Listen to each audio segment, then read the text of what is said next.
Hola, ¿cómo están? Todas, todos estamos iniciando la segunda versión de estas conversaciones caseras, porque cada uno y cada una está en su casa, obvio, ¿no? No lo vimos venir porque también nos hacemos autogracia. Estamos con el Nacho Churra, como siempre. Hola Nacho, ¿cómo estás? Hola Bea, bien, ¿y tú cómo estás? Muy bien, y estamos con nuestra invitada estelar, es la diputada Maite Orsini, la vamos a presentar como corresponde. Maite es abogada, es diputada de la República, es futbolera, es bombera, bueno, dijimos que era abogada, fue scout toda la vida, vamos a conversar de eso, de lo humano y de lo político. ¿Cómo estás, Maite? Muchas gracias. Feminista además, muy importante. ¿Cómo estás? Muy importante. Hola Bea, hola Nacho. Feliz Hola de Maite. acompañarlos hoy día y espero que podamos tener una bonita conversación. Muy Gracias por... bien, muy bien. Ando muy emo. La cuarentena me pone muy emo, así que no se aprovechen de mí. Oh, pucha, ni lo diga, yo paso por estados emocionales así como... Digo, bueno, a mí me habían dicho que los programas son, que un buen programa debería pasar por varios estados emocionales, entonces básicamente en este programa programa que dura una hora aproximadamente, deberíamos, no sé, reírnos, deberíamos llorar en algún momento, deberíamos ponernos serios y profundos, y deberíamos de repente ponernos livianos y un poco, no sé, más, no sé, faranduleros, ¿o no? O sea, Digo, vamos a como aprovechar programa. Bueno, para la talla. los vaivenes emocionales del momento. Exacto, así, Apruebo, volando emociones. Oye, apruebo. Vamos nomás. Maite, yo quiero partir por la foto, una de las fotos de promoción del programa. Muestra a la Maite con la pelota de fútbol en la mano, con los guantes de pelota de fútbol, porque la Maite, cuando yo digo que es futbolera, no es que solamente le guste el fútbol, sino que juega fútbol. ¿Desde cuándo que juegas a la pelota, que juegas fútbol? Sí, la verdad es que soy una futbolera medio tramposa, porque la verdad es que yo no veo fútbol. O sea, cuando juega Chile o cuando es la final de la Copa o O de la Champions repente, League, ese tipo de cosas. claro, hay un partido bueno, lo veo, pero no soy de las que ve todos los fines de semana los partidos de fútbol y que sabe O que cómo vaya está al la tabla. estadio. A mí lo que me gusta es jugar a la pelota, vea. Ya. Entonces, yo juego fútbol desde muy chiquitita, como desde los 12 años que armé mi primer equipo de fútbol, que se llamaba ¿Quién te lo hizo? Ya. ¿Por alguna El razón en gol. especial? ¿Quién te lo hizo? El gol. Ah, ya. No, me imagino, pero bueno, en Entonces, fin. metíamos un gol y gritábamos, ¿quién te lo hizo? ¿Quién te lo Ah, ya. hizo? Dime quién te lo hizo. ¿Y quién? ¿Y quién? ¿Y quién te lo hizo? Ya. Ah, ya. Muy Entonces, bien. y se llamaba ¿Quién te lo hizo? Y jugué en ese equipo muchos, muchos años, varios años, hasta ya más grande.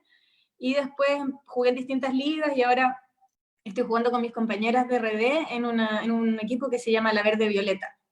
Y cuando puedo y tengo tiempo, juego con ellas los domingos. Entonces, soy más bien una jugadora de fútbol que una futbolera que pueda hablar y comentar de los compras y ventas de los jugadores. Me gusta jugar. Ya, espérate. ¿Y eres arquera? Soy arquera, sí. Soy arquera porque siempre fui arquera. No sé jugar en otra posición. La verdad es que yo soy muy mala para la pelota. Y Pero eres entonces, como la mala de la pelota del típico que Maite al arco, una cosa así, ¿o no? entonces como ya mis amigas son muy buenas, son secas hasta el día de hoy, son muy, muy buenas. Entonces, con las que hicimos el primer equipo cuando teníamos 12 años en el colegio, en séptimo. ¿Hay Y alguna que sea, armamos el equipo y estaban todas mis amigas. ¿Ah? ¿hay alguna que sea profesional hoy día? No, No, no, nunca ninguna. tanto. No, nunca tanto, pero buenas, todas buenas.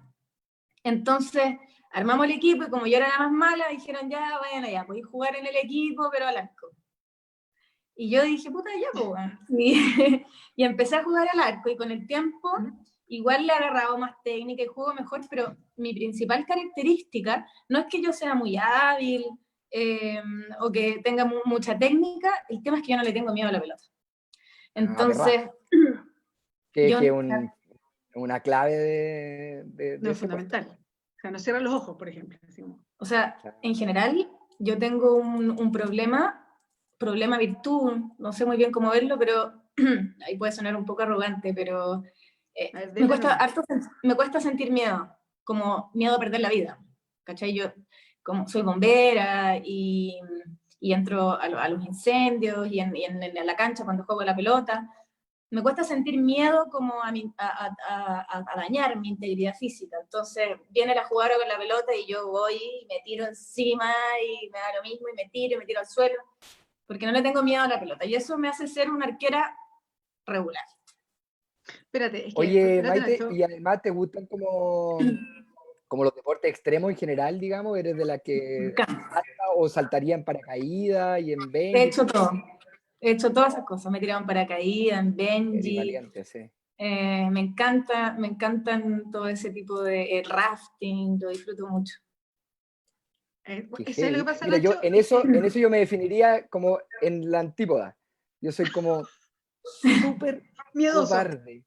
En ese tipo de cosas, bueno, otras cosas no, pero en la cosa como de la, ¿cómo decirlo? Como el arrojo físico, como de la amenaza de la integridad física, soy súper gallina, súper. Y he pasado papelones a propósito de eso. A ver, ¿qué papelón? No, a ver. Mira, una vez estábamos en una playa en Costa Rica, habíamos ido con un amigo a mochilear, y había era como una playa, pero llegaba un río y se formaba como una laguna, como un pozón, y había una pared gigante de roca, y la gente se subía y se tiraba, y estaba lleno de público abajo que fotografiaba y todo. Entonces yo lo vi y dije, obvio, me voy a ir a tirar. Y fui y empecé a subir la roca, y cuando llego arriba me giro y miro, y además el agua era transparente, entonces veía una altura gigante, ahí que se me encogieron las piernas, y todo el mundo como, y mi amigo, vamos, tírate, y no pude, y me devolví, y todo el mundo que iba subiendo, pero ¿cómo se devuelve? No pude, y en la mitad como que me tiré foto, fue la cuestión, pero me representa muy bien. No, yo soy todo Igual, lo contrario. Como, oye, mira, vamos a esa playa y hay que cruzar en las rocas. Y yo como, sí, vamos. Y decía que es un problema virtud porque me hace disfrutar la vida, y es un problema porque me he sacado la cresta harto. Me he sacado la cresta harto, y para ser bombero es una dificultad, porque uno tiene que cuidarse a uno, cuidar a la gente que está alrededor, y a mí me cuesta medir el riesgo. Porque como no lo siento, y no siento miedo, no me doy cuenta cuando estoy en riesgo. Entonces igual es un problema que trabajo. Oye, Maite, pero tú decías algo que me llama la atención porque lo uniste inmediatamente con ser bombera. Tú decías que el ser arquera, en tu caso, definía, o es primero, la personalidad definió que fueras arquera, tu personalidad, y yo creo que tenía que ver con eso, con que no le temas al riesgo. Y mencionaste el ser bombera, ya vamos a tocar eso. ¿Ese mismo camino define el que estés en política, que no le temes al riesgo? Sí, yo creo que todo tiene harto que ver, como hacer la que ataja los goles. En el Congreso también me toca ahí estar atajando goles, atajando goles todo el tiempo, y la arquera es la que va de frente, la que no tiene miedo, la que se arriesga, la que paga al final también muchas de Muchos las culpas costos. y las responsabilidades, es el último responsable. Oye, Bea, Y yo, perdón, Maite, a propósito de eso mismo, ¿y cómo lleváis en lo personal la crítica? Porque estábamos comentando en la previa, bueno, hay que decirle al público que estábamos hablando un ratito antes de nosotros, ¿cómo lleváis esta impugnación permanente, esta interpelación que hay al Congreso y a cada una de las parlamentarias y los parlamentarios? Muy duro, ¿no? Y a veces, porque cuando uno está en un espacio político y recibe la crítica como de al frente, de los adversarios políticos, como que uno está más preparado, más disponible para asumirla, ¿no? Pero hoy día estamos en una época en que está todo muy revuelto, en que desde el estallido además se ha polarizado todo, y la verdad es que las críticas a veces vienen tanto o más duras de gente que es afín, que está cerca. ¿Cómo lo resientes? ¿Cómo lo lleváis eso? Sí, a mí me gustaría dividir esta pregunta en dos tipos de críticas, porque están las críticas genéricas a la política y a quienes hacemos política, a quienes optamos por la vía institucional, o quienes estamos hoy día siendo parte de un partido político, de un proyecto político, pero también hay mucha crítica machista y misógina. Entonces, hablemos de las dos. Por un lado, a mí me pasa mucho que yo hago harto terreno. La Bea sabe que en el Frente Amplio tenemos ahí el sello de salir harto a la calle, de sentir la temperatura, de ir a las ferias, de informar. Y muchas veces me encuentro con gente que me dice como, ustedes políticos, izquierda, derecha, son la misma basura, ¿cuántos años han estado ahí? Nada ha cambiado, desde que volvimos a la democracia no hemos visto ningún avance y nosotros votamos y confiamos y al final siempre es lo mismo y son todos iguales.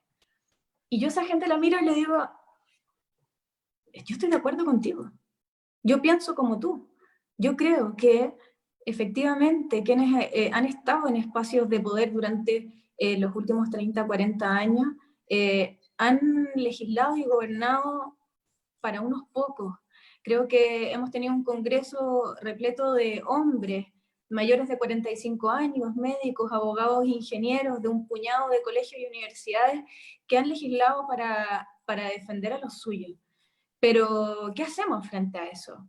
Entonces, hay distintos caminos. Tú tomas el camino de agredir o de confrontar, pero yo creo que la manera de cambiar eso es generando espacios como el que nosotros generamos desde Revolución Democrática y el Frente Amplio.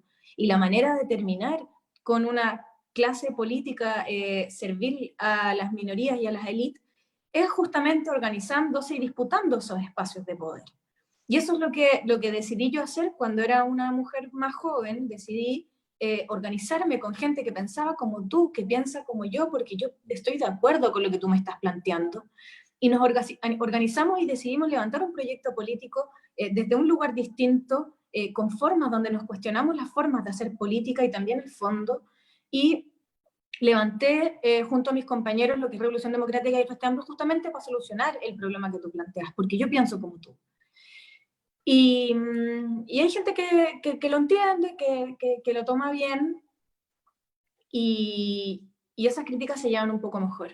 Ahora, cuando las críticas vienen desde la misoginia, desde el machismo, cuando uno tiene argumentos y, por ejemplo, a mí me pasa harto que nosotros como partido, como Frente Amplio, nos ordenamos para defender ciertos puntos y entre todos armamos un relato, una argumentación y salimos todos a defender cierta postura con ciertos argumentos.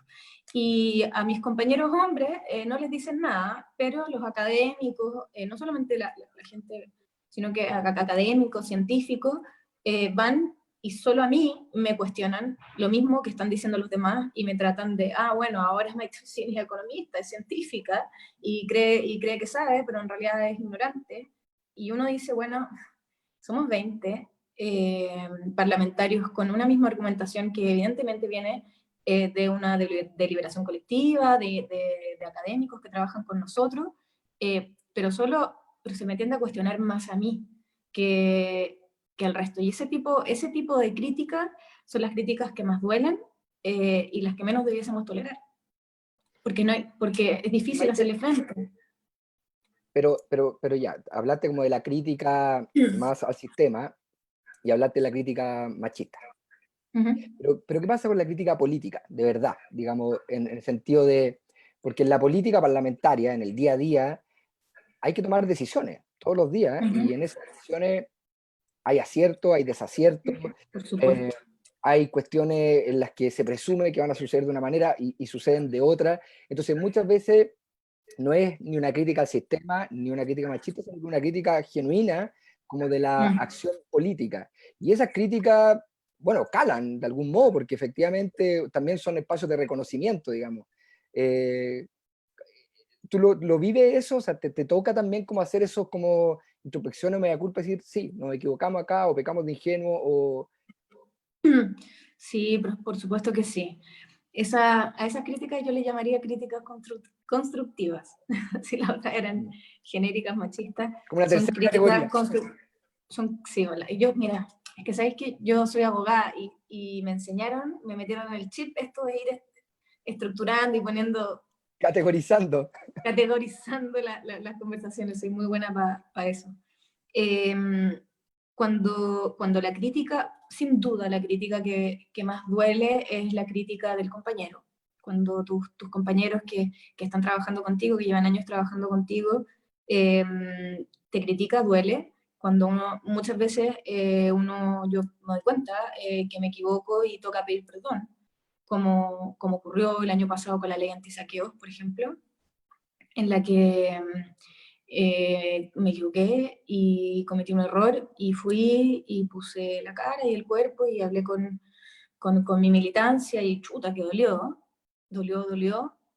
pero así uno se va haciendo una mejor política también. Qué bueno que nuestros compañeros no solamente nos digan las cosas buenas que hacemos y nos celebren todo y estén de acuerdo con todo, sino que es importante generar esos espacios de crítica porque son espacios de aprendizaje personales. Sí, yo quería aprovechar de tomar la conversación, porque me quedé pegada en algo que decía la Maite a propósito de lo que nos pasa a las mujeres con la crítica, que es bien decidor. Hay una autora que se llama Mary Beard, que es una historiadora inglesa, que tiene un libro que se llama El poder y las mujeres, o Las mujeres y el poder en realidad. Y que es un libro cortito y es bien interesante porque lo que reúne son exposiciones orales que ella hace. Entonces es muy como periodístico de leer. Y ella cuenta una cuestión súper interesante. Ella es una experta en la historia, en nuestra raíz occidental, o sea, en la historia occidental de la humanidad. Y es una catedrática inglesa así muy reconocida y que tiene doctorados y postdoctorados, en fin. Y ella es además muy buena para debatir, o sea, está como en Twitter, en redes sociales, le invitan a hartos programas en Inglaterra y todo, y se dio cuenta que siempre que daba sus exposiciones, y ella es bien como puntúa, entonces daba no sé, lo que ella pensaba, o debatía, y siempre le rebatían a ella y la mandaban a estudiar. ¿Ah? No, usted no sabe, tiene que informarse más. Usted...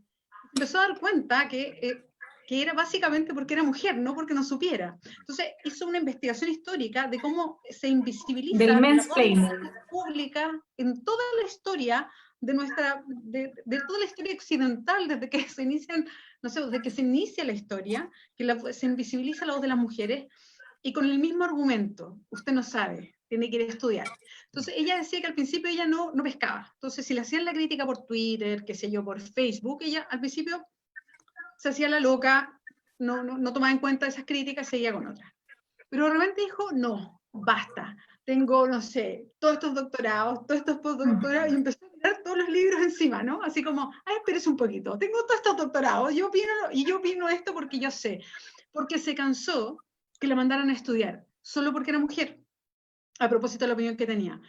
Y ¿sabéis qué? A mí me pasó que cuando leí eso fue como, así como, nos pasa a todas lo mismo, y es Sí, como que es un alivio cuando tú te das cuenta que a todas las mujeres, independiente de la especialidad, independiente de lo que hagan, porque son todas las mujeres públicas las que se relacionan con otros, que les pasa lo mismo. A propósito de la crítica feminista, y ahí enlazo con la otra pregunta, ¿cuándo te hiciste y por qué feminista, Maite?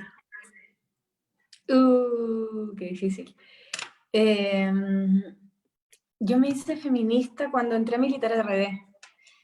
Yo entré a Militar RD cuando RD tenía 10 meses de existencia, estaba recién empezando. Y entré a militar a RD y conocí allí a mujeres feministas. Esto fue el 2012, por ahí yo tenía 22, y hasta ese momento yo nunca había escuchado la palabra feminismo. A mí nunca en el colegio ni en la universidad me hablaron sobre la historia del feminismo ni sobre la reivindicación de la mujer y la lucha que tantas mujeres venían haciendo hace tanto tiempo. Y no estaba en mi radar. Y de repente me empecé a dar cuenta y yo creo que las mujeres que les ha pasado entienden la metáfora, es como que yo tenía una venda y fue como a mis 21 años, hace como ya 10 años, y dije, ¿cómo no había visto esto? ¿Cómo no me había dado cuenta de que esto que me pasó, esto que me pasa, esto que siento, es violencia, y le pasa a todas mis compañeras? y me empecé a reconocer víctima de violencias que no había visto. Y me empezaron a doler cosas que en su momento no me dolieron, pero me empecé a dar cuenta de que estaban normalizadas y naturalizadas, no solamente por el resto de la gente, sino que también por mí. Y fue súper doloroso. Como mi primer año de incursión en el feminismo fue súper duro. Y desde ahí que me empecé a hacer cada día más feminista hasta hoy día, que es, yo creo, mi característica principal. Como, voy a decir una cosa muy terrible, pero a veces con mis amigas son todas, la mayoría, todas bien de izquierda y todas bien feministas, y a veces nos decimos, si tuviese que ser o feminista de derecha o machista de izquierda, ¿con qué te quedáis? Y me he dado vuelta en esa pregunta Qué bueno. hasta que finalmente dijo, prefiero ser una facha feminista. Bueno. Siempre feminista, siempre feminista. Me sale desde las entrañas, lo siento en la piel, me duele, lo vivo, me define. Como me pasa que hay muchas otras consignas que me hacen, por supuesto que me hacen muchísimo sentido, y las lucho con ganas, pero que para ser honesta, no me ha tocado vivirlas. Y ser mujer es sin duda lo que a mí más me ha dolido en mi vida. Como todos mis grandes dolores se relacionan a ser mujer. Entonces, cuando trabajo y hago política desde el feminismo, me toca una tecla que nada más me toca. Entonces, me hace, generalmente cuando estoy trabajando en algo que tiene que ver con el feminismo, es un trabajo que hago mucho más, como lo hago desde el corazón, desde lugares distintos. Pero bueno, a mí este tema me apasiona también, pero dijiste algo, Maite,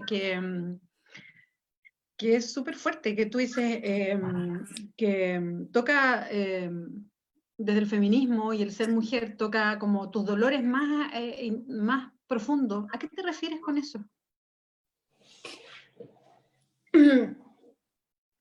A ver, no, para entender bien la pregunta, yo dije que mi primer año de feminista, cuando me reconocí como feminista y empecé a estudiar sobre el feminismo, fue un año muy doloroso porque me dolieron muchas cosas que antes no me habían dolido. ¿Ya? Eso es una frase que dije. Y otra frase que dije es, a mí nada me ha dolido tanto en la vida como ser mujer.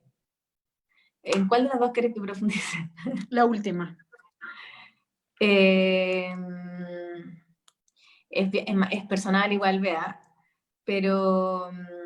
No, tú no cuentas lo que tú quieras. Yo siempre como periodista digo, yo soy dueña de las preguntas, pero la otra persona es dueña de su respuesta. Sí. A ver, ¿de qué te puedo hablar sin meterme en temas difíciles? No, tranqui, yo no te quiero igual, complicar. mira, voy a hablar en genérico, cosas que nos pasan a todas. Yo creo que deben haber muy pocas mujeres que no se han sentido agredidas sexualmente de una u otra manera.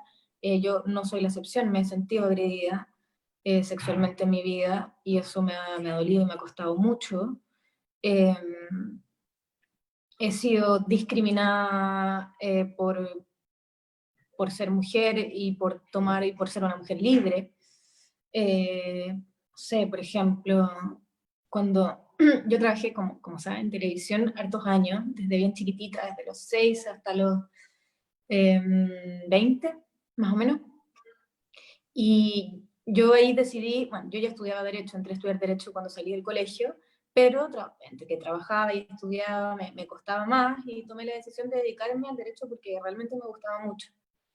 Y me di cuenta, dije, chuta, yo he trabajado en televisión, he trabajado en programas superficiales, en otros más profundos, pero he pasado por distintos lugares y me da mucho miedo porque me gusta mucho ser abogada, me gustaría mucho ser abogada, y me da mucho miedo que nadie me quiera contratar porque yo trabajé en televisión, siendo que trabajar en televisión no es un pecado, ni le hice daño a nadie, ni me hace ser ni corrupta, ni prostituta, pero un sello que yo sabía que me iba a ser muy difícil para ser abogada, porque el mundo de los abogados es un mundo muy conservador, muy machista. Entonces me dio mucho, mucho miedo y dije, bueno, la única manera de que yo pueda ser abogada y que alguien me contrate algún día como abogada es que yo sea la mejor, la mejor, la mejor, la mejor, y me obsesioné con el estudio y con ser la mejor, y estudiaba muchísimas, muchísimas horas al día, me sacaba la mugre, y de a poquito me fui ganando la validación de mis compañeros, que tampoco me validaban por haber trabajado en televisión, de mis profesores. Me empecé a sacar las mejores notas y empecé a hacer ayudantías, y me empezaron a querer y a respetar harto en la universidad. Era ayudante de 3 o 4 profesores distintos, me ganaba todos los años el premio a la mejor alumna, y postulé, esto no lo he contado nunca, pero fue muy terrible, postulé, es un ejemplo, ¿no? Son de miles de cosas que nos pasan por ser mujer. Postulé a trabajar en el Consejo de Defensa del Estado, de procuradora. Tenía las mejores notas de mi generación, profesores que trabajaban ahí me recomendaron, entonces mandé mi currículum con mi nombre, sin mi foto, con mi nombre, con todas mis credenciales académicas, con todas mis notas, con todas las investigaciones, con todas las ayudantías que yo hacía. Y en función de mi currículum, yo quedé en el trabajo. Y me llamaron por teléfono, me llamaron a una entrevista y me entrevistó un viejito que nunca había visto tele en su vida, yo creo. Y le gustó mi entrevista, le gustó mi currículum y quedé y entré a trabajar. Estaba muy contenta, la primera vez que iba a trabajar como abogada en un lugar, puta. Trabajar en el Consejo de Defensa del Estado, procurando, estando todavía en la universidad sin haberse titulado, es súper bacán para los abogados. Y llegué, fui, además era mi área, el área penal, que es la que me gusta a mí, me llevaron a la fiscalía, me presentaron a todos los fiscales, empecé a trabajar, estuve una semana trabajando y me llaman y me dicen que había unos consejeros que habían dicho que yo trabajara ahí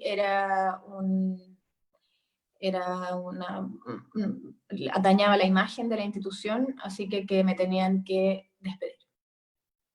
Así. Y así. Y el procurador fiscal, que era el que tuvo que darme, el que fue el que me contrató, me llamó y me dijo, te voy a decir la verdad, porque así me llegó la orden desde arriba, y yo lo miré y le dije como yo, ¿a quién le he hecho daño? ¿Cuál es el daño que yo le he hecho a quién? Trabajé en televisión y pagué todos mis impuestos, y me contrataste porque era lo mejor, porque tengo puros 7 en todos los ramos, porque me recomendaron los mejores profesores, porque tengo ayudantías, porque tengo investigaciones, porque soy buena, me contrataste por eso. Y él me dijo, sí, por eso te quiero decir la verdad.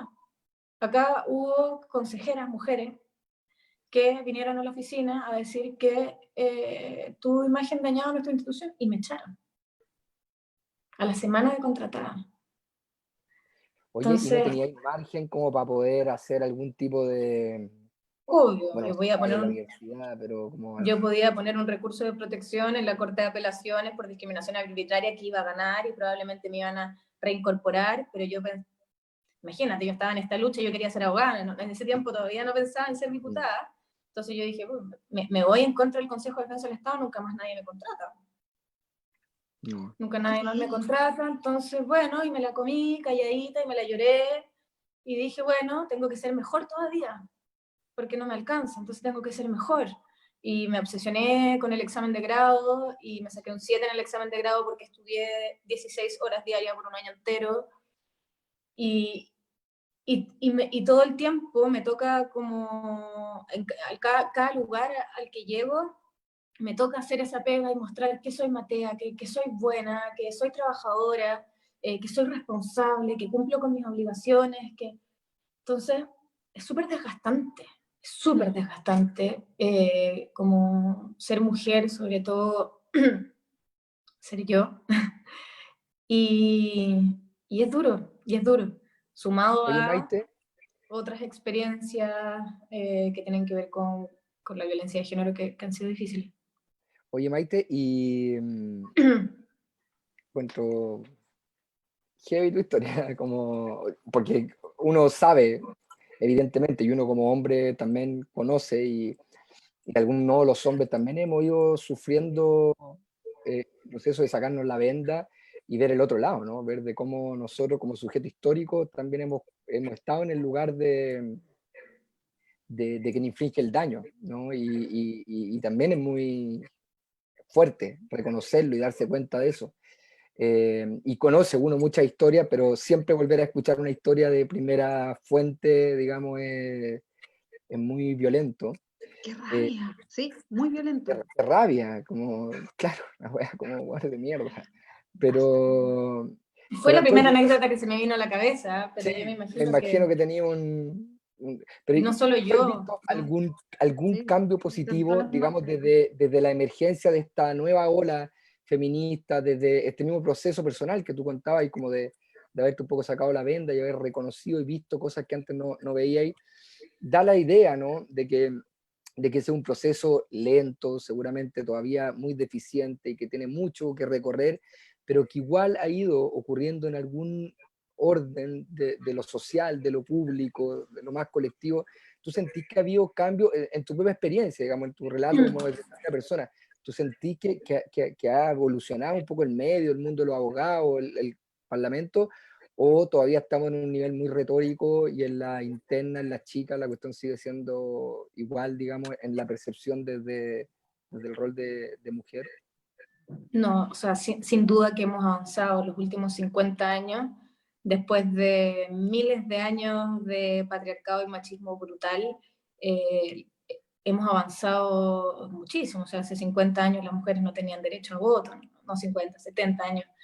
Las mujeres no podían estudiar, no podían ir a la universidad, y hoy día yo puedo ser diputada, soy abogada, tengo 32 años y soy una mujer independiente, no dependo ni de mi padre ni de ningún marido.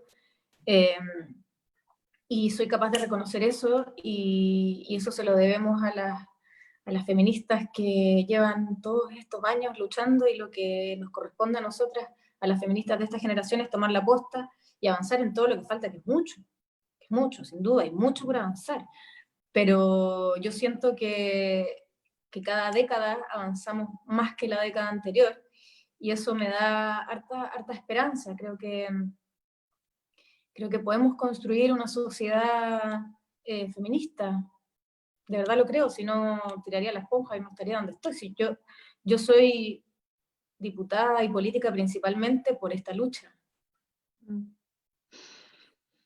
Ay, Maite, basta Ya, con hablemos cosas más, esa autoexigencia, no, con la hablemos cosas autoexigencia, más porque divertidas. por lo que decías tú antes, esto de siempre estar como demostrando, ¿no? Y tengo que demostrarlo una y otra, y uno dice, ya basta, no más, no más, a demostrarle a nadie, basta de nosotros de eso. Que es lo que me nace decir, porque que tú lo decías, todas las mujeres yo creo que tenemos todas esas mismas marcas, digamos, todas tienen historias parecidas, digamos. Yo decía aquí, como van las marcas, ¿no? Pero es como decir, basta, no más pruebas, no más exámenes, no más rendir examen cada vez que uno llega a un lugar, porque es esa sensación de basta de rendir examen, ¿no? Mira, hay hartos saludos, Joaquín Paz nos manda saludos, Giovanna nos manda saludos, Abdón nos manda saludos, se impresiona Abdón por la historia que contaste, así que bueno, seguramente va a quedar dando vuelta, pero a mí, mira, en el camino feminista a mí lo que más me ha servido, porque cada una hace su propio, me imagino que la que escuche va a hacer su propio recuento de por qué a lo mejor se acerca a este camino, es escuchar a otras mujeres, porque una va aprendiendo de todas las otras mujeres, de las otras experiencias, creo que es lo que más sirve. Entonces, es súper bueno ir escuchando porque uno se va alimentando de eso, ¿no? De lo que pasa, de cómo, y con esa sensación de vamos caminando juntas, ¿no? Para que esto no siga. Y yo creo que ese es un súper potente, es como una súper potente explicación de un camino político, desde el feminismo, ¿no? Porque yo creo que si si uno se plantea cambiar cosas, creo que ahí hay está como la explicación concreta. ¿Qué quieres cambiar tú? ¿Ah? ¿Por qué estás instalada en un lugar donde quieres cambiar cosas efectivamente? La Maite estuvo liderando, yo creo, varios de los proyectos que hemos visto el que tengo más a mano y que fue, yo creo, no sé, una cuestión que se vivió en el Congreso como quizás no se había vivido tan intensamente porque era tan importante como la paridad, por ejemplo, para el proceso constituyente. Tú lideraste ese proceso, Maite, y se vivió efectivamente como, no sé, como la final de un mundial para los futboleros, como cosas así. Hermoso. ¿No? ¿No es cierto? Fue como así, ¿no? Hermoso. Fue como espectacular. Y hoy día hay cosas, y volviendo un poquito a la coyuntura, que también ustedes están mirando desde la Cámara de Diputados, y que tienen que ver con las mujeres a propósito de la pandemia. Y son proyectos de ley bien específicos. Uno de esos, y que yo lo he visto preguntado harto en las redes sociales, porque, y de hecho, cuando anunciamos el programa, pedían que te lo preguntáramos, por favor, y tiene que ver con el proyecto de extensión del postnatal a propósito de la pandemia. ¿De qué se trata este proyecto y en qué fase de votación está? Y esto para aclararlo bien, porque el Congreso es un lugar complejo. Entran los proyectos de ley y uno como que se pierde respecto a las instancias de camino hasta llegar a convertirse en ley. Sí. Sí. Bueno, primero como contarte, vea que yo hoy estoy en 3 comisiones. Hoy día estoy en la Comisión de Trabajo, la de Seguridad y en la de Género. Este año debiese tocarme presidir la Comisión de Género. Y generalmente lo que yo hago, lo que yo me dedico, cuál siento que es mi rol, es que frente a cada proyecto de ley, frente a cada coyuntura, yo pienso en qué puedo hacer yo por las mujeres. Y me di cuenta de que habían 2 aspectos que no estaban siendo resguardados debidamente por el gobierno frente a la crisis sanitaria. Uno de ellos era la situación de las trabajadoras de casa particular, y presentamos un proyecto para protegerlas. Y otro era el tema del postnatal. Porque, ¿qué es lo que ocurre? Hay mujeres a las que se les vence el postnatal durante la emergencia sanitaria, que hay distintas alternativas. Hay algunas que pueden teletrabajar desde sus casas porque la naturaleza de los servicios que prestan se los permiten, pero ¿qué pasa? Uno no puede, si estáis teletrabajando, estáis sentado contestando al teléfono en un call center, no puedes cuidar a tu guagua. Entonces, no es real que tú puedas cuidar a tu hijo chico y a la vez teletrabajar. Y por otro lado, están las mujeres que por las naturalezas de los servicios que prestan no pueden teletrabajar y tienen que salir de sus casas. Esas son las mujeres que tienen la situación más compleja porque hoy día no hay salacunas, Claro. no hay jardines infantiles, no hay abuelos que cuiden a los niños porque los abuelos son personas de riesgo que hay que cuidar y proteger y aislar. Entonces, se acaban las redes de apoyo. Entonces, ¿qué hacen esas mujeres que se les vence el postnatal? ¿Qué dejan? No pueden dejar a sus guaguas chicas solas, no pueden sacar a su guagua de 6 meses y llevarla a trabajar. Entonces, están en una situación de angustia y desesperación terrible que hay que resolver. ¿Y en qué va el proyecto, Maite? ¿En qué etapa está? ¿En qué? Les cuento. Presentamos el proyecto de ley junto a Gael. Lo revisamos, lo votamos en la Comisión de Trabajo en general y en particular, a pesar de que el gobierno puso muchas trabas para su tramitación, insistió en la inconstitucionalidad de la medida y dilató y dilató hasta que finalmente pudimos la semana pasada despacharlo a la sala. Hoy día se vota en general en la sala, en la Cámara de Diputados y Diputadas, en general solamente, porque la UDI se opuso a que se votara en general y en particular, así que solamente logramos una votación en general. Mañana, o bien la próxima semana, esperamos que sea mañana, debiésemos votarlo en particular. Ojalá, espero que podamos aprobar el proyecto y lo podamos despachar al Senado. Luego, el Senado tiene que votarlo en general y en particular. Así que... Oye, pero el tema de las etapas de los ciclos de la votación y todo son complejas. Cuesta realmente entenderlo, hay que estar un poco como informado de cómo funcionan. Para la gente que no tiene, a lo mejor esta perspectiva, yo soy súper franco, yo también me pierdo con harta facilidad de la etapa de vuelta a comisión, no sé qué. ¿Qué posibilidad hay de que relativamente pronto esté aprobado este proyecto y sea ley? ¿Tú cómo lo estáis viendo? O sea, ¿podemos pensar de que esto va a estar de aquí a un par de semanas, un mes? Por suerte tenemos Por suerte tenemos una alianza con los senadores de la Comisión de Trabajo y ellos se han comprometido a tramitarlo con la mayor celeridad posible. Entonces, si nosotros lo despachamos mañana, que es lo que yo esperaría, podría el Senado tramitarlo durante la próxima semana, y si lo aprueban sin ningún cambio, en el mejor de los casos, podríamos tener el proyecto aprobado la próxima semana. Ahora, hay distintas cosas que pueden ocurrir y que hagan que esto se demore más su tramitación. Podrían los diputados llevarlo al Tribunal Constitucional, por ejemplo. Porque nosotros... Implica costos, ¿no? Claro, o sea, bueno, dicen que implica costos, por tanto es inconstitucional, pero sobre todo por el quórum de votación. Nosotros lo vamos a votar hoy día con mayoría simple, espero, porque sostenemos que ese es el quórum que requiere este proyecto, pero hay algunos que creen que requiere de un mayor quórum. Entonces podrían llevarlo por quórum al Tribunal Constitucional y eso haría que se demorara un poco más. Esperemos. Mira, ¿sabes qué? En verdad, a mí me parece impresentable estar torpedeando un proyecto de ley humanitario como este. Sobre todo un gobierno que se ha llenado la boca diciendo que los niños primero en la fila. Acá esto es un cuidado directo de los niños y las mujeres que están en una situación de Oye, vulnerabilidad. ¿y qué te dicen las diputadas a propósito del juego con tu amiga de facha feminista o izquierdosa machista? ¿Qué te dicen las diputadas de derecha, de la UDI, que están bloqueando esto cuando habláis? Porque en el Parlamento hay muchos espacios en donde hay como la rivalidad política y uno está acá, pero también hay pasillos, hay lugares donde uno se encuentra o se está lavando las manos en el baño y dice, oye, ¿qué onda con esto? ¿Cuál es su explicación por una cuestión que tiene un carácter casi humanitario, como dices tú? Sí, bueno, está ahí de todo. Está, ponte tú, diputadas de derecha como la Marcela Sabat, que se ha puesto la camiseta por el postnatal. De hecho, ella también es autora de uno de los proyectos y que empuja con todo. Está también ahí la Paulina Núñez, que también ha empujado, la Erika Olivera, la Nona Sandón, que son diputadas con las que hemos contado para la paridad y en general contamos para estos proyectos que debiesen ser transversales porque son sentido común y tienen poco de ideológico. Entiendo cuando discutamos proyectos que sean más con cargas más ideológicas como el aborto, por ejemplo, que podamos tener más diferencias. Estamos hablando de la extensión del postnatal, de la paridad, en esto no debiésemos tener diferencias. Y ahí nos encontramos con otro tipo de diputadas como la Pepa Hoffman, que además se reconoce como feminista, pero que... ¿Sí? ¿Ah? ¿Sí? Ella dice que es feminista, sí, yo no creo que lo sea, pero que no la había ella, escuchado.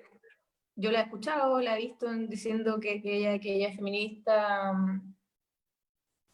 pero que justamente para ella ser feminista implica votar en contra de las cuotas, porque las mujeres no necesitamos ayuda y nos las podemos solas, porque somos súper bacanes, y no necesitamos que nos den ayuda porque eso es humillante, porque ella ha llegado a donde está sin que nadie la ayude, entonces si ella puede, todas pueden.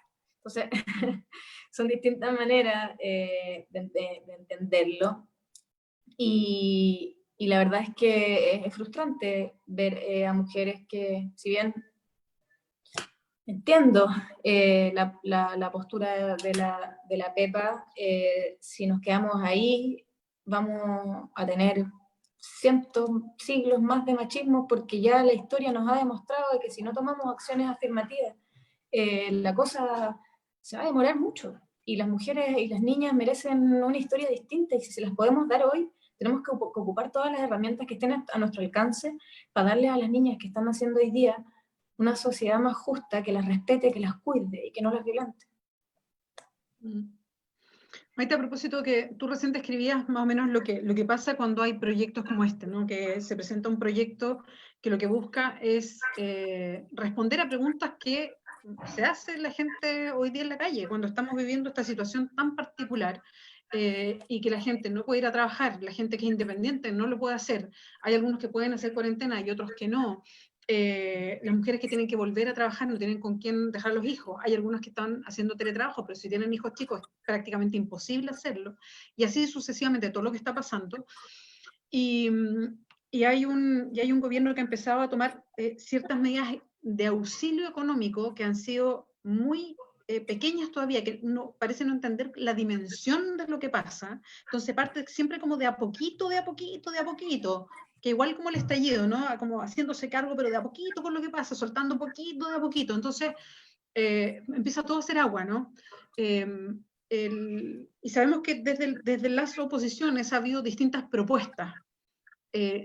¿Cuánto de esas propuestas logra trascender hacia afuera del Parlamento? Eso te quería preguntar. ¿Cuánto de repente de la discusión o de las propuestas parlamentarias, por la lógica parlamentaria que es un poco encapsulada en lo que pasa en Valparaíso, y porque, por lo que decías y explicabas tú también, que de repente cuesta que trascienda también, que cuando implica gasto fiscal, solamente es el Ejecutivo el que tiene la manija, no el Parlamento. Entonces, eso hace que el Parlamento tenga un peso bien relativo a la hora de, por ejemplo, acudir a instalar un debate serio y propuestas así bien concretas cuando hay una pandemia como esta. Entonces, ¿cuánto de las propuestas que se han hecho en la oposición, que ha hecho varias contrapropuestas a lo que ha planteado el gobierno de Sebastián Piñera, han trascendido hacia afuera? Por ejemplo, desde el mismo Frente Amplio, que ha tratado de instalar un ingreso para las familias a propósito de lo que está pasando, a que O la renta básica universal. una renta emergencia. básica, a que no se paguen las cuentas de insumos básicos, o que a la gente no le corten la luz si es que no la puede pagar, a, por ejemplo, este mismo proyecto del postnatal, y así una serie de propuestas, incluso a cómo financiarlas, y cuánto de ese debate logra salir de las paredes del Congreso. ¿Qué pasa y cómo lo ves? Sí, o sea, primero ocurre que nosotros tenemos un sistema político hiperpresidencialista en la que las facultades son entregadas principalmente al presidente de la República. Entonces, es difícil de explicarle a la gente que nosotros, dada la constitución que tenemos muy pocas facultades. Nosotros no podemos presentar ningún proyecto de ley ni que implique gastos para el Estado, ni que toque la seguridad social. Entonces, claro, nosotros en nuestro programa de muchos dijimos que queríamos terminar con las FP, y a mí de repente en la feria me paran y me dicen, pero yo te creí, tú me dijiste que ibas a terminar con las FP, y las FP todavía están. Y yo trato de explicarles que yo no puedo presentar un proyecto de ley que termine con las FP, porque es un proyecto de ley que toca seguridad social y que es de exclusiva iniciativa del presidente de la República. Y si uno le da vuelta a los proyectos de ley, todos implican plata. Es muy difícil encontrar un proyecto de ley que no implique gastos. Si uno le da 2 o 3 vueltas, a todo le encuentra plata, incluso a la creación de un delito nuevo, como por ejemplo un proyecto que yo presenté de ley PAC. Hubo gente que me dijo, bueno, pero eso va a tener más gente en la cárcel y eso es más plata. Claro, entonces tu contra proyecto es inconstitucional porque la persecución penal de esos delitos implica gasto. Entonces al final la derecha se escuda mucho en aquello y trata de frenar todas las iniciativas que nosotros presentamos por ese artículo que dice que nosotros no podemos presentar proyectos de ley que irrolen gastos fiscales. Oye, ¿y qué pasa? Entonces, Perdón, una cosita respecto a eso. Sí. Ya, bueno. ¿Quién? No, era muy breve. Era respecto como a esta estrategia de qué pensáis a propósito de eso mismo, de esta estrategia como de seguir avanzando en la tramitación de proyectos que tienen un cierto sesgo inconstitucional, pero de alguna manera se constituye como una especie de estrategia, digamos, de presión al Ejecutivo, que ha sido como bien criticado y defendido.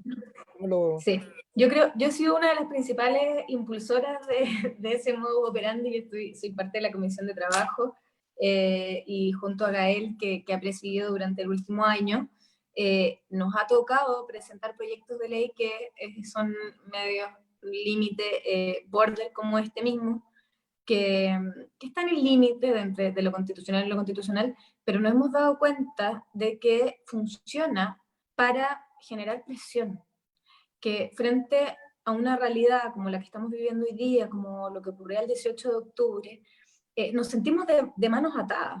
Y la gente espera que nosotros demos algún tipo de respuesta. No podemos simplemente decir, es que yo no puedo, es que el presidente, si el presidente no quiere, fregamos. No, pues, tenemos que avanzar. Y cuando empezamos a hablar de la paridad, por ejemplo, nos decían, esta es no es en ningún país del mundo hay paridad. Bueno, y empujamos, y empujamos, y empujamos, y empujamos, pasó también como con las pensiones, cuando el gobierno proponía el 10% de aumento de las pensiones, y nosotros fuimos absolutamente inconstitucionalmente, y presentamos y dijimos, no, el 50, y finalmente el gobierno tuvo que ceder, y tuvo que aumentar la apuesta, porque la presión que nosotros generamos desde ahí, no la pudieron resistir. Yo siento que ahora estamos haciendo algo parecido con el postnatal. Sí, el postnatal tiene, o podría interpretarse por algunos que tiene algunos problemas de constitucionalidad. Sin embargo, hemos generado la presión, tanto en los medios de comunicación como en las redes sociales, en el mismo Parlamento, y hoy día es una respuesta que el gobierno tiene que responder.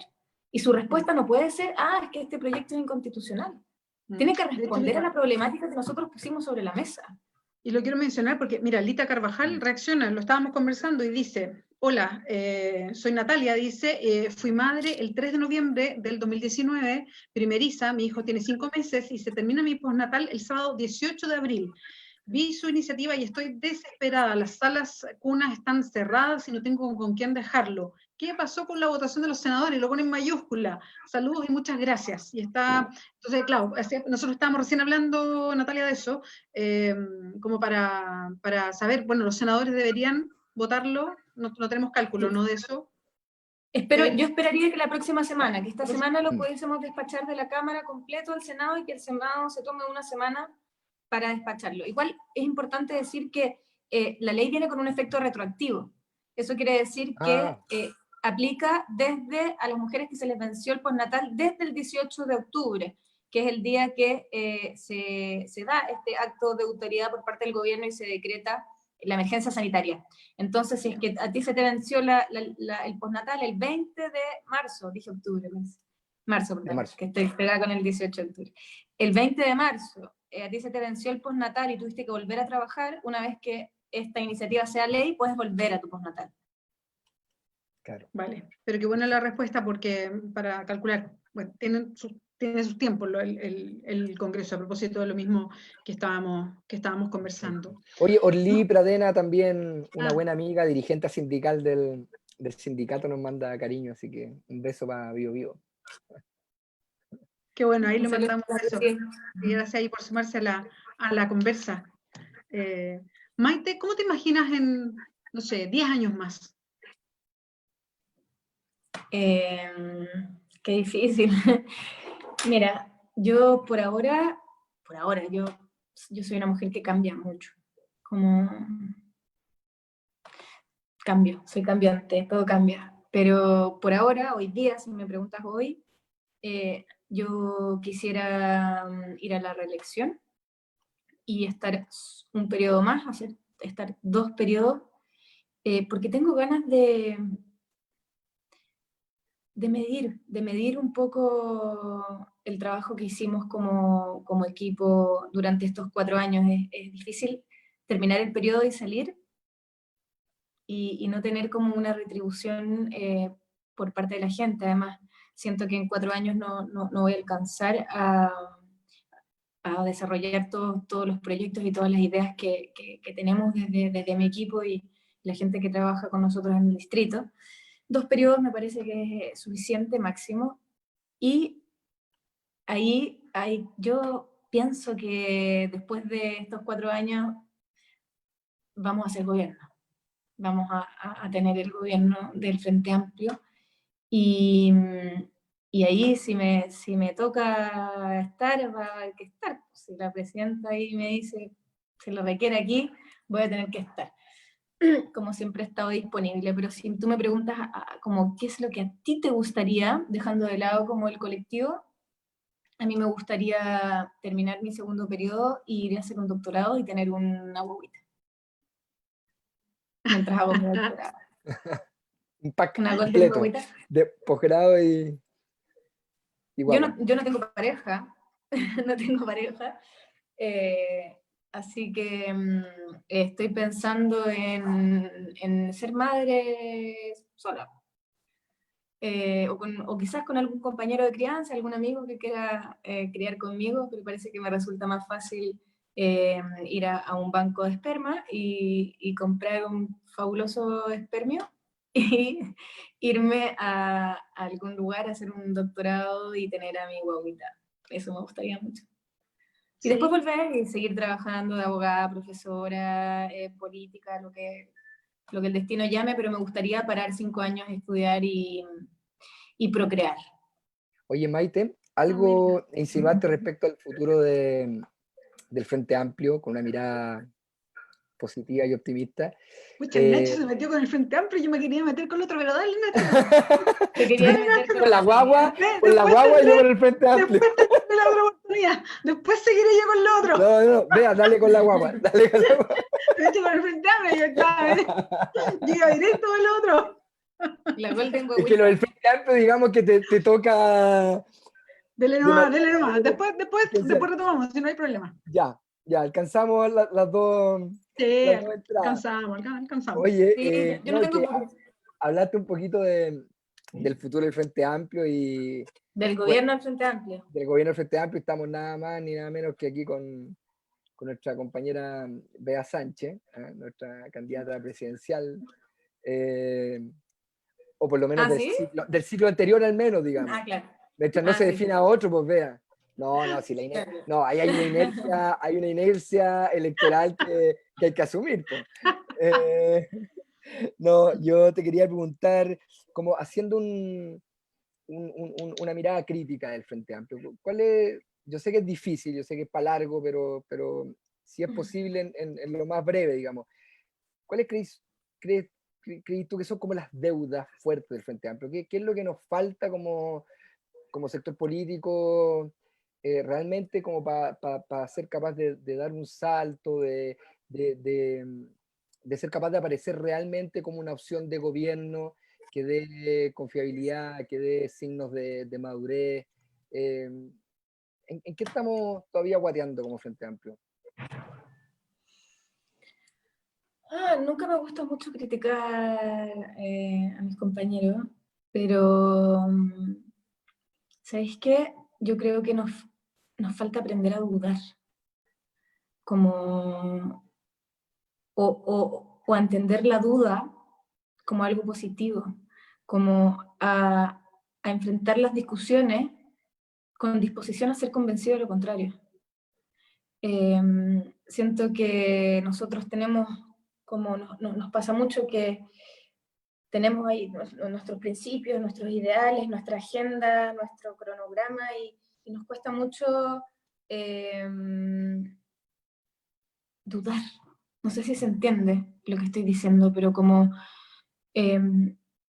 entender que está bien de repente tener dudas y que pudimos estar muy convencidos de algo en algún momento, pero las cosas pueden cambiar y está bien cambiar y abrirse a ser convencido de otras cosas.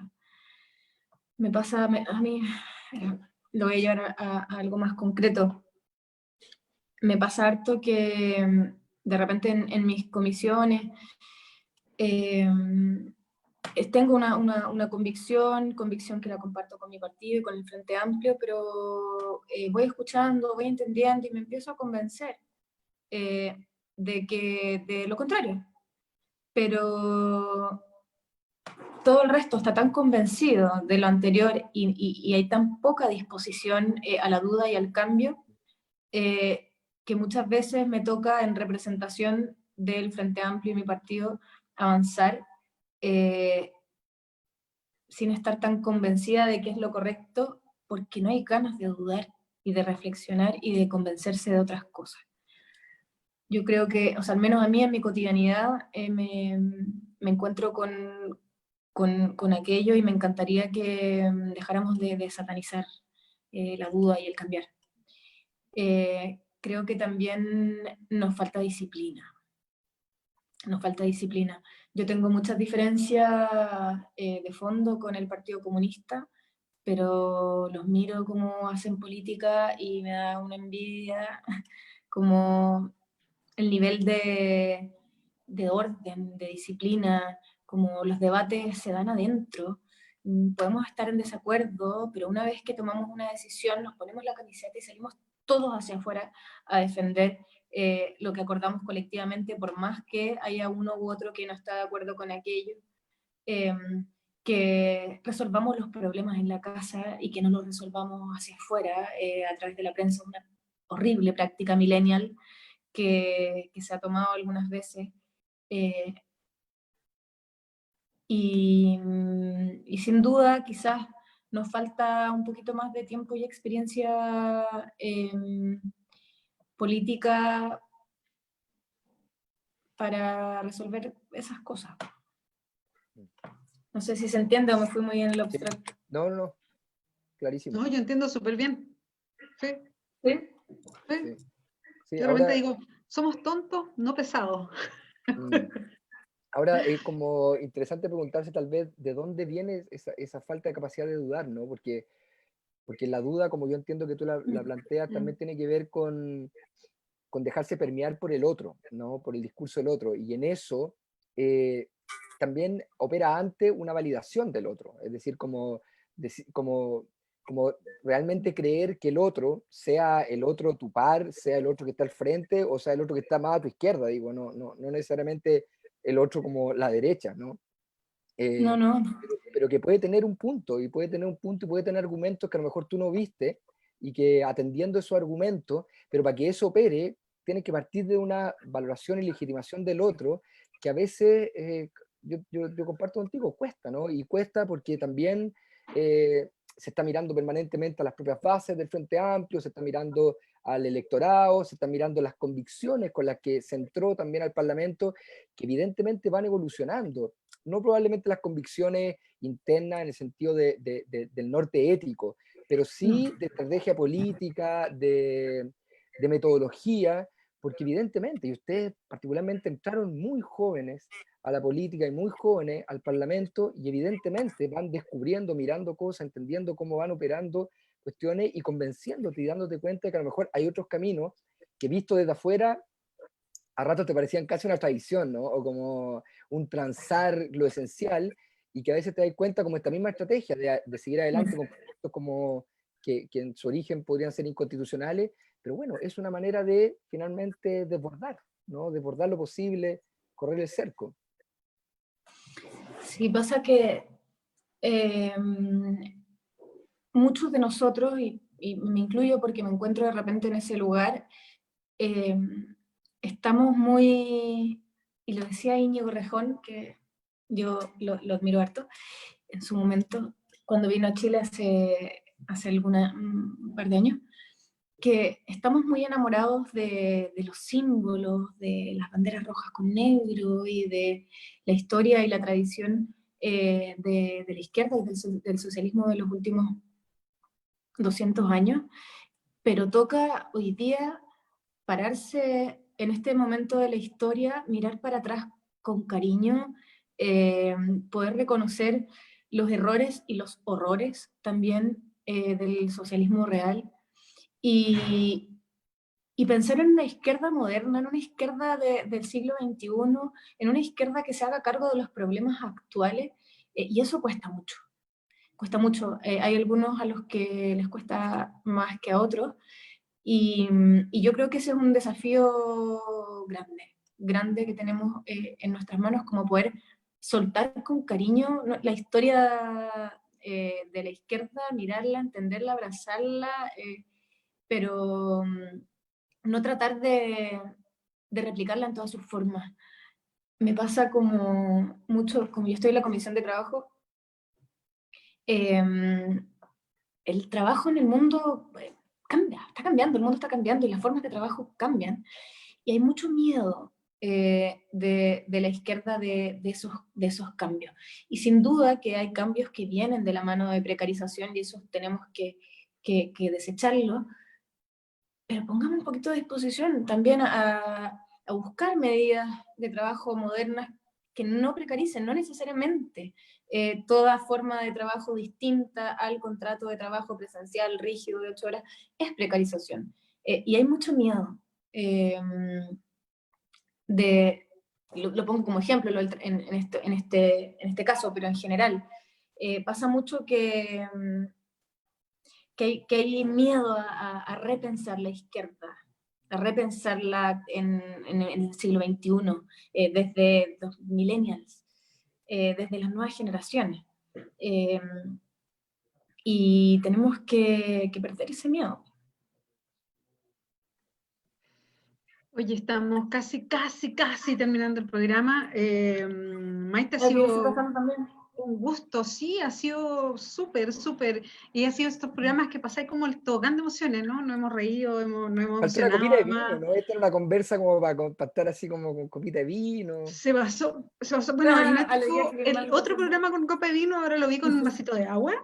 No fue lo mismo que la vez anterior, pero podríamos haber estado todos con Muy una copita de fit. vino en realidad. Yo no soy muy buena para tomar, pero sí, podría haber sido porque estaba bien íntimo. Pues yo me quedé como con la bala pasada con la pregunta anterior y Nacho metió al frente amplio y yo quería meter otra cosa. Me meter a la guaguita.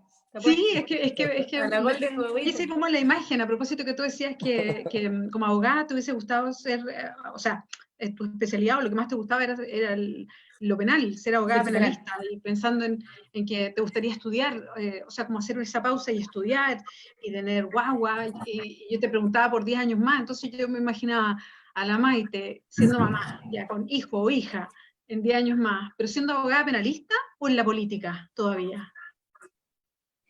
Tengo una deuda con la academia. Me pasó que cuando yo, en mis últimos años de universidad, yo egresé, di mi examen de grado y me contrataron en la universidad para trabajar. Trabajaba en la universidad, hacía ¿La Universidad de clases. Chile? No, en la Finisterra. Ah, en la Fini. Sí, estuve en la Portales 4 años y después me cambié al final a la Finisterra. Y en la Fini hice hartos cursos, hacía investigaciones con algunos profes, y yo pensaba que me iba a dedicar a la academia. Pero una cosa lleva a la otra y finalmente terminé dedicándome a la política, pero con una deuda grande con la academia. Entonces a mí me gustaría, yo podría ser diputada y tener vínculos con la academia, pero no he estudiado todo lo que se requiere para aquello.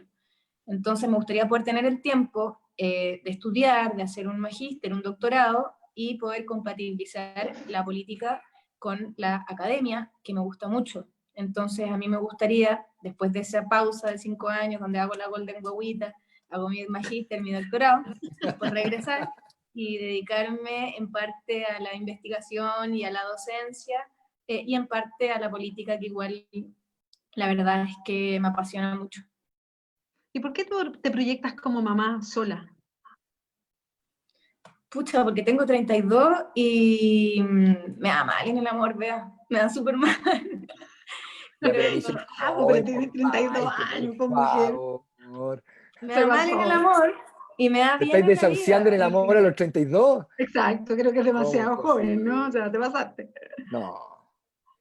Mira, yo en realidad pienso que es probable que la tenga sola. La tenga solita, pero feliz. ¿Para qué? No necesito a ni un weón. Vea. No, la tengo solita. Bueno, o también quizás podría. No me voy a meter. Solita, sí, solita. Feliz. Solita, pero feliz. Ya, ahí veremos. Vamos a ver en 10 años más, a ver qué pasa ahí. Ahí va a ver, súper casada, llena de guaguita, weón. Mujer cambiado a la UDI. Con la Pepa Oye, Hoffman ahí al lado. claro. Pero siempre feminista, ojo, siempre feminista. Oye, la Valentina manda saludos, Andrés también manda saludos, Sol Muñoz dice, somos los jóvenes y las jóvenes los que cambiamos y renovamos la política, votando, educándonos, etcétera. Y manda saludos. Organizándose. Así que muy bonito. Oye, nos despedimos. Muchas gracias, Maite. Ha sido un gusto, un enorme gusto, la verdad, la conversa, conocer cosas que nos contaste además en confianza total. Fue súper bonito, además, muy emocionante escucharlo. Así que un beso. Un besito. Sí, yo también por mi lado nos habíamos visto por ahí en diferentes situaciones, Maite, pero nos conocíamos poco y fue un placer la conversación. Gracias también por la honestidad y por las explicaciones y las lecciones de cómo funciona también lo parlamentario y todo. Vamos con información. Así que, Bea, querida compañera Nacho, de programa. momento. Antes de terminar, es que faltan las recomendaciones, que me están sobrando así las recomendaciones, que no se te olviden. Es que siempre les Nuestro pedimos director está a nuestro desesperado. entrevistado, entrevistada, recomendaciones, libros, discos, series, películas, a propósito de la gente que está un poco más guardada, no necesariamente en cuarentena, pero está más tiempo dentro de la casa. Y ¿Cuánto tiempo tengo? acompañado? ¿Cuánto tiempo tengo? 5 segundos. Epa. Dele nomás, aquí hay libertad, Ya. libertad libre. Ya, estoy leyendo 2 libros en este momento Ya. que los tengo justo acá porque pensé que me iban a preguntar.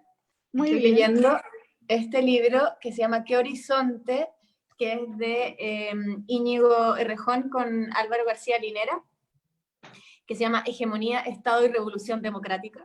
Entonces ahí me ganó el corazón y está muy, muy, muy interesante, pero es más denso político. Y siempre trato de mezclar libros más políticos, más académicos, con literatura. Así que de literatura estoy leyendo este de Cortázar, que se llama Un tal Lucas, que son cuentos, y que tiene una historia muy bonita. Lo voy a cortar muy rápido. Este libro me lo regaló cuando yo tenía 14 años, cumplí 14, estaba en octavo, primero básico, una amiga a la que yo admiraba mucho que murió. Murió cuando yo tenía como 21 años. Amalia se llamaba, era una mujer extraordinaria.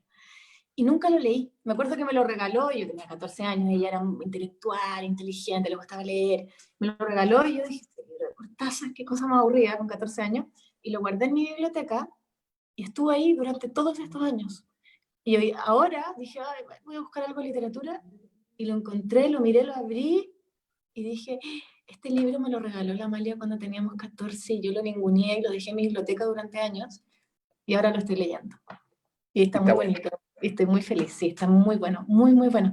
También hay unos podcasts en donde Cortázar recita sus propios cuentos, que es buenísimo también, y lo he estado escuchando. Bueno, no, esto es un placer culpable, pero terminé Casa de Papel, que creo que es una pésima serie, pero adictiva. Cliché, la veo y en algunas escenas las miras, por Nairobi, y en vez de emocionarme me dan como vergüenza, porque son ya el cliché del cliché, pero me divertí mucho. Pero la última temporada es mejor que la anterior, yo encuentro, ¿no? Sí, es mejor. Esta última, y tiene, la otra también. pasó, la otra ya se pasó. Cuando Nairobi dice, ¿saben qué es lo que da miedo? Da miedo salir a la calle de noche sola, pero lo seguimos haciendo igual y cogemos el miedo de la mano porque hay que salir, porque hay que vivir, señores. Ya, muero. Y vi una película hace poco, una película chilena que no había visto en su momento, que se llama Emma. Yo no la he visto. No sé si, con la Mariana, ¿no? Con la Mariana Di Girolamo. Alucinante. Qué película más bonita. Es una película que tiene un tema que es bien contingente, habla como de las nuevas generaciones, tocar estos temas bien sensibles, la adopción, la manera de vivir la sexualidad libremente, pero sobre todo, lo que tiene más alucinante es la fotografía. Es hermosa, es en Valparaíso además, que es una ciudad que es mi segunda ciudad. A estas alturas viajo todas las semanas, y es una ciudad maravillosa, y cómo se ve en la pantalla es, bueno, y además a mí me gusta el fuego, soy bombera, y ella tiene ahí un rollo con el fuego también bien atractivo, la súper recomiendo. La Maite abrió 5 puertas para preguntarle más, pero no podemos porque nos tenemos que despedir. Ya, Maite, un beso enorme, muchas gracias. Oye, un beso gigante. Chao, Maite. Chao, Bea, nos vemos prontito. Nos vemos. Que estén bien, gracias por juntarse con nosotros. No lo vimos venir, ya vendrá otro capítulo. Un abrazo a la gente. Gracias a todos, a todas. Chao. Que estén bien.